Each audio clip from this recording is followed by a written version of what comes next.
Everyone, so we're about finished with our worldview series where we've been talking about things that the world believes is true and right and how things work, and lining that up with what we know about God's heart from the Bible. And this week we talked about science versus faith, right? Some people believe that if you're a rational, logical thinker, like you believe in science, that means that you can't believe in God, right? And other people believe that if you love God, that you can't really believe everything that science tells us because they're in conflict somehow. And I would like to say that both of those people that kind of demonize each other, they're both wrong, right? The scientists that are like, Christians are stupid because they can't believe in God, right? And then Christians who say, well, you can't believe everything science believes because they both need to stop and calm down and look at stuff. I think there is no reason that you can't believe in God and use science. I think both of them actually help us understand both of them better. It helps us understand truth, right? That's the goal of both of those, right? Of religion, it's to help us understand truth about God. And about science, it's to help us understand the truth about the world we live in, which, as Christians, we believe God created, right? So there's nothing that science is going to figure out in the created world that's going to make me think, you know what, God didn't exist, right?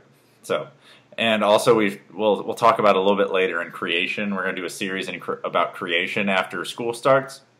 We're going to kind of talk about some stuff about that and how we know God could actually do that, and how science really can't prove that there is or isn't a God, right? It's not like this physical thing that we can go do and like take some DNA from him or something, or like it's not something that we can see God and say, okay, well, now I have some absolute proof, right? Because a lot of people ask for that, but you can't really do it because God's not an exact physical thing close to us here on earth that we can go test and check out, right? Science is only things that you can physically see and test and try to understand, right? Now, there's a difference. There's some things in science that we kind of know about and kind of know what they do, but we don't know exactly why, right?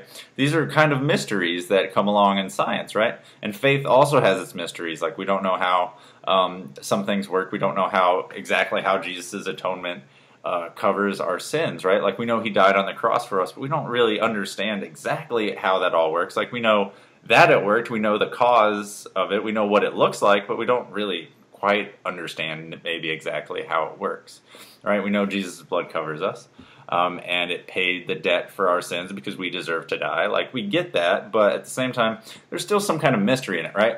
And science has stuff like that too. Gravity is a perfect example. Like we know gravity exists, right? We see it at work every day. We need it. We like count on it when we do things because we're like, oh, well, gravity will do this. So, I mean, like we don't even have to think about it because it's so second nature to us, right? It's part of what we do.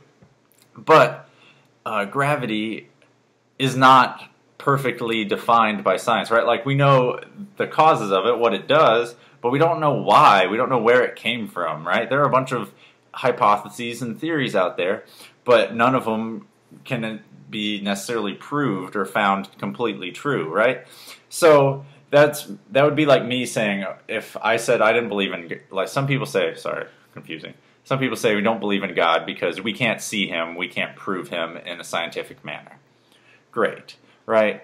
But that would be like me saying, well, since we can't prove where gravity comes from or exactly why it does what it does, gravity doesn't really exist, and I just got on top of a building and jumped off. Like, it's not going to end well for me because guess what? Gravity exists. And the same way, if you live your whole life and say, well, I don't need God at all, he doesn't exist, and then when it's over and we have to stare him face to face and take an account for our life, guess what? He exists, right? Like, I'm just saying, think this through a little bit, right? And Paul actually talked about this too when he wrote a letter to Rome, to the Romans, right? He wrote a letter to some Christians in Rome. And Paul went and actually he was in jail before he was martyred for telling the Roman emperor about Jesus. He was under house arrest in Rome, and he would go to the place where all the philosophers would meet and talk and debate about things. And he would talk about the one God, and he would talk about Jesus Christ being God in the flesh.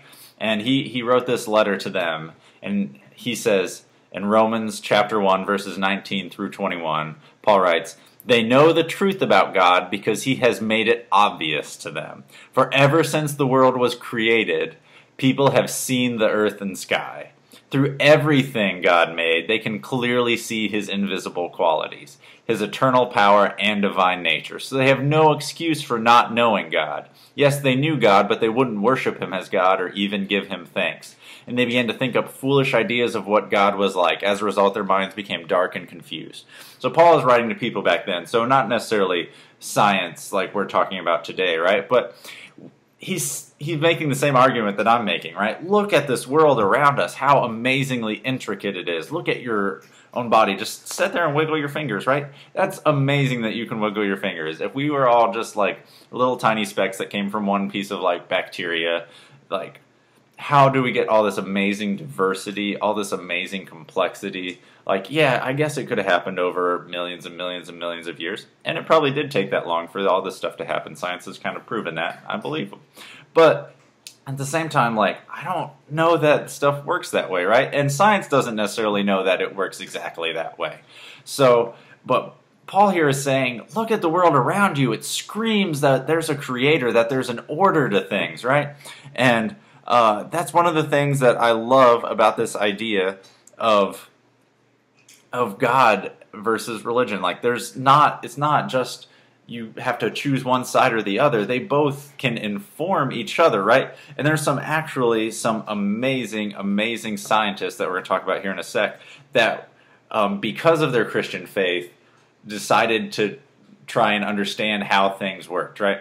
For now, I'm going to read this sentence because it's really good stuff, and I kind of stole some of it from Isaac Newton, and he was pretty smart, and he also thought God existed. So, for science to be possible, the universe has to make sense, right? For you to be able to study something, it has to be able to make sense. It has to be kind of predictable. Otherwise, you couldn't study it. It would just always be random, right?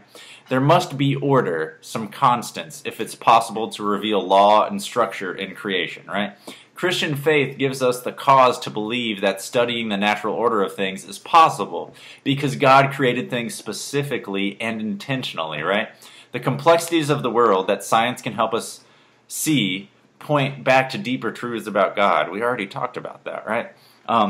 And just like that, there are some things that science can't talk about. I mean, they can speak about it, but they can't really explain it, right? Like love. Like, we use the example that if I wrote Janine on Valentine's Day or her birthday or something, like this note about Janine, I am so glad that we have entered into this covenant relationship with each other where we, you know, get tax breaks and we get to live in the same house.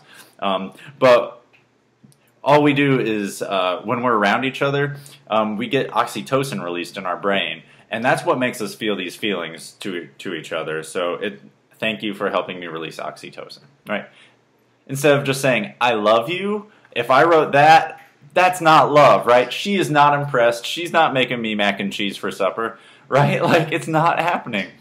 Science it can describe things sometimes, but it can't always explain why or where it came from, right? So there's a difference between description and explanation. And there are some things that science simply can't speak to. And love may be one of those things. You can't empirically prove a love relationship between someone, right? Like, you could maybe have some stats and figures, but that isn't love, right? Like, it just isn't the same thing. So, back to some of these scientists that we were talking about that believe this, right? Like I said, Isaac Newton, the guy who figured out gravity, tons of stuff about mathematics and how the world works. He was the one who said some of that. For science to be possible, the universe has to make sense, right? He said he believed because of his faith that he could study because there was some logical order to the world because he knew God created it and it had to make sense, right? That's an amazing thing. Galileo, you know, he told everyone that the world wasn't flat, right? And some of these people, even though they were Christians got really mad at them because they held on and said, no, these things that we believe about the world have to be true. And they confused the fact that of what they thought was true had to be true for God to exist. And it's not, right? It's not the same, right? Like, the world's round and it's not flat. And it doesn't mean that God doesn't exist, right? Sir Francis Bacon was a Christian. He has a cool name. He's the tastiest of all scientists ever, Francis Bacon. But he actually was one of the people who started the scientific method, the way that we study things still to this day. That's related back to Francis Bacon. Copernicus was an astronomer, and he realized that the Earth was not the center of the universe. And again, Christians freaked out on him. He's like, no, it's okay. It's okay, because it's not all about us, right? And that's a pretty good example, right? Boyle helped invent chemistry. Louis Pasteur not only helped us be able to drink milk safely, but he also made vaccines. The Wright brothers believed in God.